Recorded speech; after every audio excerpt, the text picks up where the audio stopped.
Hello, this is Bruce Steinberg of www.brucesteinberg.net reporting on the November 2008 U.S. employment situation. Last month I said the employment report was about as dismal as they come. I was wrong. This month's was worse, a lot worse.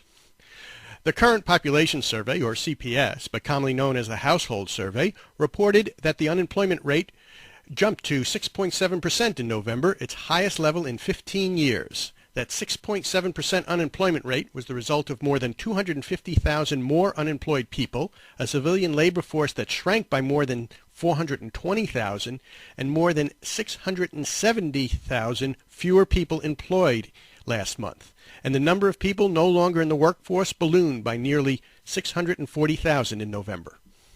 The Survey of Businesses, officially the Current Employment Statistics Program, or CES, but more commonly referred to as the Jobs Survey or Report, reported an overall job decline of 533,000 last month, which comes on top of a 320,000 drop in October and more than 400,000 drop in September.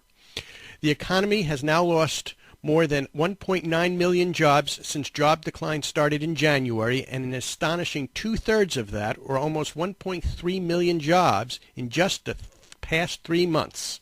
Gulp. Manufacturing was hit hard again, with a loss of 85,000 jobs across most subsectors.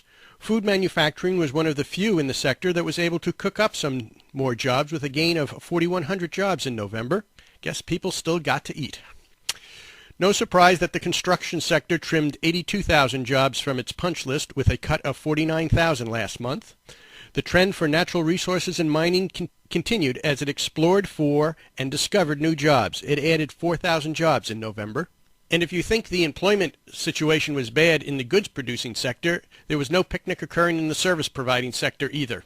It lost 370,000 jobs last month, and it would have been worse if not for the government adding 7,000 jobs in November. As retailers were slashing prices for the holiday selling season, the retail trade sector also cut jobs to the not very nice tune of 91,300. And we suppose the auto chiefs in Washington this week were telling the truth when they said some dealers were going out of business. Automobile dealers cleared out 24,200 jobs in November. Professional and business services, which is a large sector employing more than 17.5 million, was down 136,000 jobs last month. But there was some not-so-bad news. Again, sectors using significant portions of highly educated persons saw continued demand for new jobs, albeit at a slower pace. Computer systems design and related services calculated 2,700 more jobs, while management and technical consulting services managed to add 1,400 jobs. Education and health services continued to add jobs. Educational services told 9,800 more jobs to come in and take a seat. Healthcare and social assistance brought in 42,500 new jobs in all major categories, with very healthy gains in nursing and residential care facilities, up 10,600, and ambulatory healthcare services, up 14,100. Leisure and hospitality did not offer a very hospitable environment by eliminating 76,000 jobs. Arts, entertainment, and recreation gave 21,000 jobs the hook, as accommodation and food services sent 54,200 jobs back to the kitchen and out into the alley. As previously mentioned, the government added 7,000 jobs total in November. Federal employers were even Steven since the federal employers' addition of 5,600 jobs was canceled out by the U.S. Postal Service that eliminated the same amount of jobs. State governments added 6,000 and local governments added 1,000 new jobs. For those who follow the staffing sector, temporary help services continued to be unsuccessful in finding a bottom.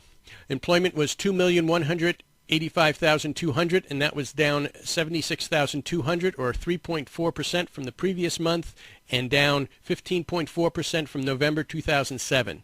The last time temporary help employment was below 2.2 million was May 2003.